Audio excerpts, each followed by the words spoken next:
언제나 찾아오는 구두의 이별이 아쉬워도 손 꼭 잡았나. 자, 오늘 추석 2021년 추석에 나훈아 씨를 이어서 심수봉 씨가 단독 공연을 가지신다고 합니다. 지난번 나훈아 씨가 초대박을 터뜨렸었는데요. 이번에도 대박이 이어질지 관심이 모아지고 있습니다. 관상을 좀 보겠습니다.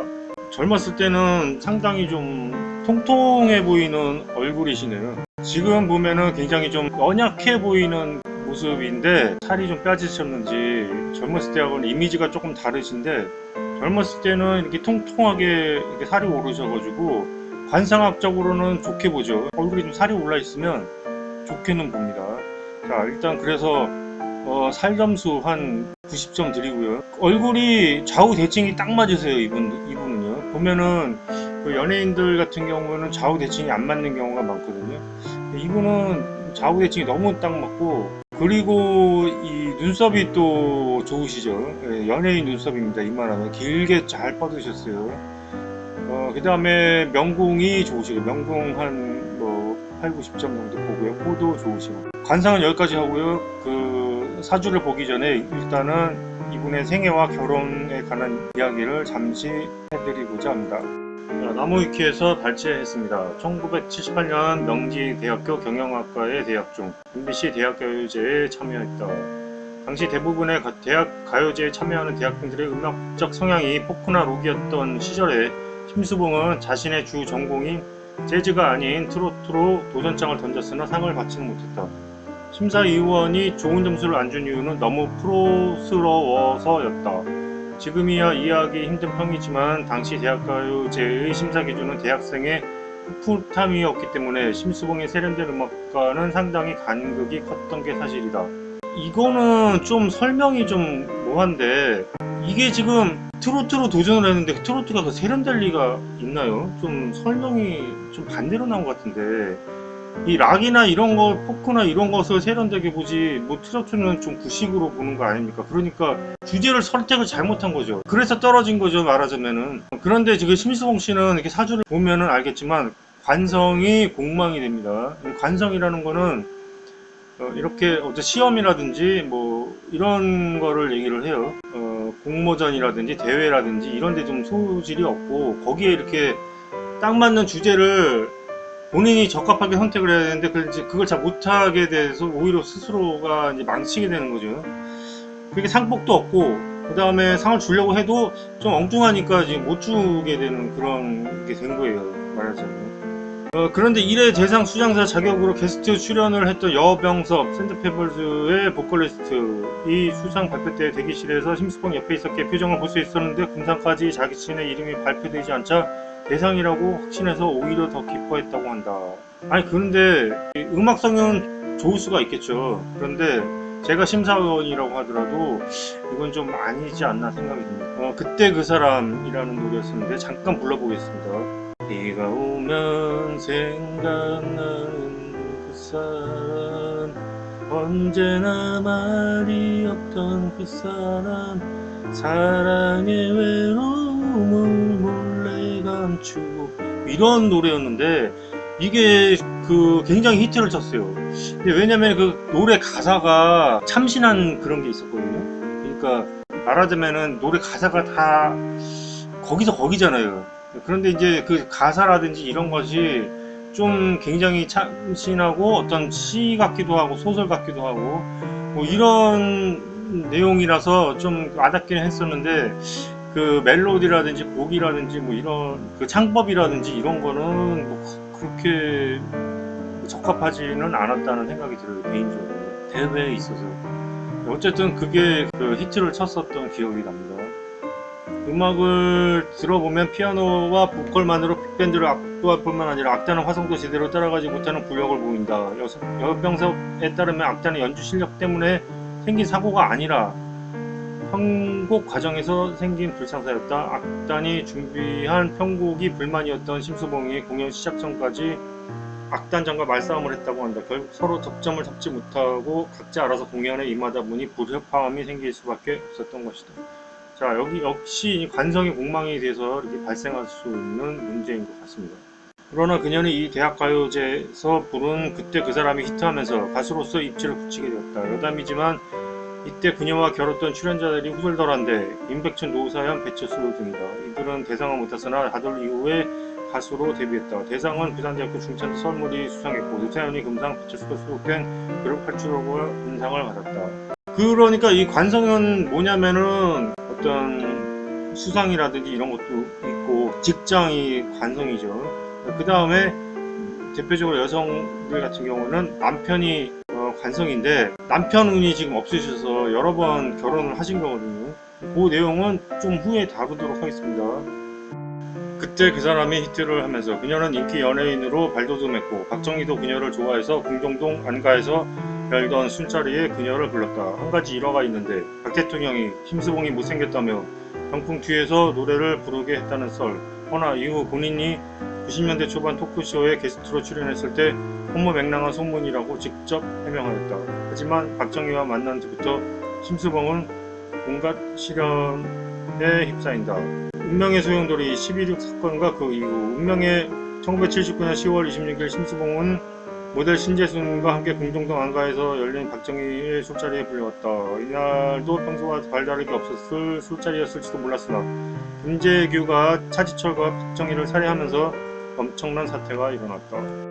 전두환을 중심으로 한 합동수사본부가 박정희 암살 사건을 강도 높게 조사하면서 그녀도 조사를 받았고 현장에 있던 것뿐이었던지라 무혐의로 풀려났으나 시대는 그녀를 파란으로 몰고 갔다. 방송 활동이 금지되고 정신병원에 강제 입원하는 수모를 겪어야 했던 그녀는 잠시 영화배우로 활동해 아낌없이 바쳤는데 이게 심수봉씨 영화인가?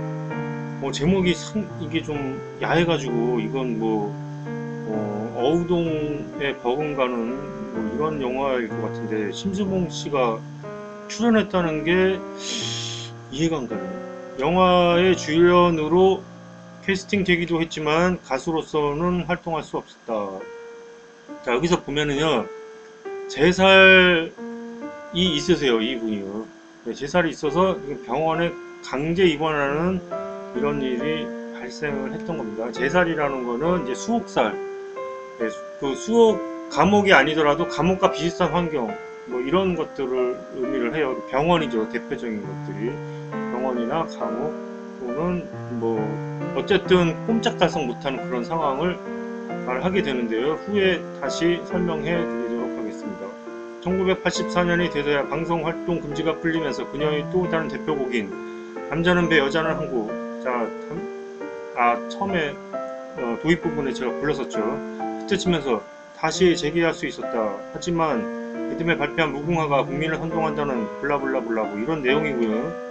이번에는 그 결혼 스토리인데요. 지금 제가 읽어드리겠지만 결혼 생활이 순탄하지가 않았습니다.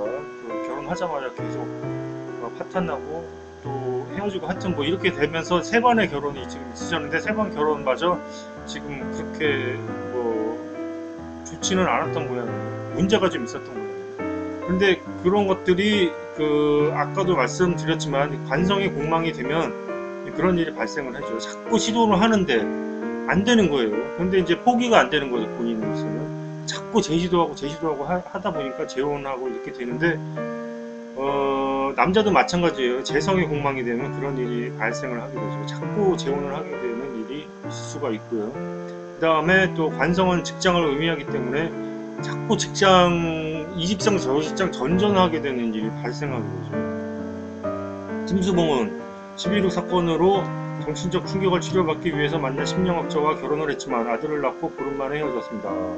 그리고 심수봉 재혼을 했는데요. 심수봉 두 번째 남편은 사업가와 결혼을 했고 두 사람 사이에 딸을 낳았지만 결혼 6년 만에 파탄이 났습니다. 그리고 1995년에 드디어 지금의 남편 김호경과 결혼을 했습니다. 세 번째 결혼이죠. 심수봉 남편 김호경 역시 심수봉과 결혼 전에 이혼으로 결혼 실패를 했고 심수봉과 재혼을 하게 된 것입니다. 결혼을 할 수 있었던 주선자가 김홍국이었다고 하지요. 심수봉의 정확한 결혼식 일자와 이혼 일정을 알려지지 않았습니다. 심수봉은 라디오 PD였던 남편을 자신이 먼저 좋아했다고 합니다. 심수봉은 방송에서 남편에 대한 이야기를 한 적이 있는데요. 라디오 방송 PD였던 남편이 심수봉 섭외를 위해서 잘 해주었고 이것을 자신을 좋아하는 줄 오해하여 남편에게도 자신도 좋아하는 마음을 가졌다고 합니다. 심수봉은 그 마음을 담아서 비나리를 부르며 청혼을 했죠. 그러니까 여성분이 지금 청혼을 한 거예요. 그러니까 이게 뭐냐면은 왜 여자가 청혼을 합니까? 그러니까 관성이 공망이 되면 남자가 대시를 안 해요. 대시하는 남자들이 별로 없어요. 그러다 보니까 그래서 자기가 청혼을 하게 되는 일이 결국은 일어나게 되죠. 재혼 역시 쉽지 않았는데요. 단란한 가정을 만들어주기 위해서 재혼을 했는데 심수봉 아들과 심수봉 딸은 많이 방황을 했다고 합니다.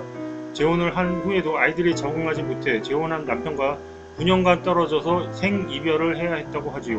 그 때문에 심수봉은 한결같이 기다려준 남편에 대한 고마움도 표현을 했습니다. 그 덕분에 현재는 아이들과 함께 행복한 가정을 꾸리고 있지요. 심수봉 남편이 처음에는 많이 무정한 사람이었지만 심수봉은 이러한 남편에게 많은 사랑을 주려고 노력했다며 남편에게 사랑을 주면서 항상 행복을 느꼈다고 말했습니다. 심수봉은 진심을 다해 사랑을 전하면 상대방도 분명 마음을 연다며 이제는 완전히 달라져 남편에게 많은 사랑을 받고 있다고 전했습니다. 말이야 그렇지만 지금 보세요. 지금 남편이 무정하다고 그러잖아요. 이게 정확한 거예요. 그 관성이 공망이 되면은 남편이 무정해요. 정이 없다는 거죠.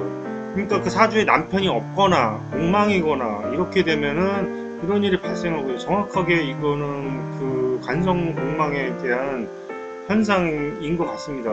거기다가 이 9년 동안이나 뭐 남편이 없는 거나 마찬가지로 생활을 한 거잖아요. 최근에는 뭐 잘 되고 있다고는 말을 했는데 방송용일지도 모르고 이거 정확한 거는 또 모르죠. 어쨌든 이제 만약에 그렇다고 하더라도 지금 너무 늦었다 이거죠. 지금은 그렇잖아요. 그러니까 이거는 분명히 이제 어떤 성공적인 그 결혼 생활이라고는 볼 수가 없는 것이 맞고요. 사주를 한번 보겠습니다. 심수봉 씨 사주를 보면은 대부분 음력으로 보고 있더라고요. 그런데 저는 이제 음력보다 이제 양력이 맞는 것 같아서 지금 양력 생일로 집어넣어 놨거든요. 근데 사람들이 이제 음력을 쓴 게 이제 나이가 좀 있으니까 옛날이니까 음력으로 하지 않겠는가 이렇게 생각했을 것 같고, 제 생각으로는 한 80대 되는 사람도 그 양력 쓰는 사람 많거든요.